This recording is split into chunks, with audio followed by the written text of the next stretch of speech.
નમસ્કાર, સમાચાર સાથે હું છું અક્ષય। વરસાદના બીજા રાઉન્ડમાં રાજ્યભરમાં સાર્વત્રિક મેઘમહેર જોવા મળી રહી છે। રાજ્યના 265 તાલુકામાં નોંધપાત્ર વરસાદ વરસ્યો છે।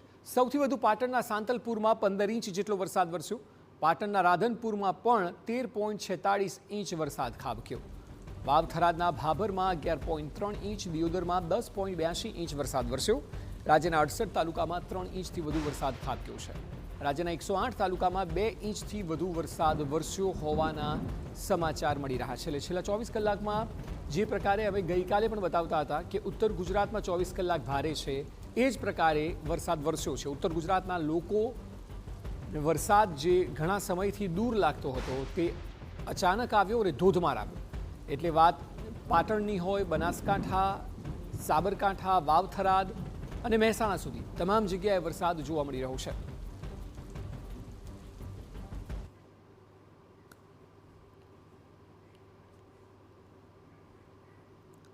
તો કઈ જગ્યાએ નોંધપાત્ર વરસાદ વરસ્યો છે તેની વાત કરવામાં આવે તો સૌથી વધુ પાટણના સાંતલપુરમાં 15 ઇંચ જેટલો વરસાદ વરસ્યો।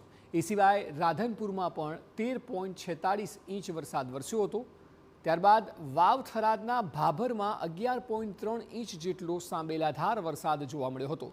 ત્યારબાદ વાવ-થરાદના દિયોદરમાં 10.83 ઇંચ, એટલે આ પણ ખૂબ જ મોટી માત્રામાં વરસાદ કહી શકાય।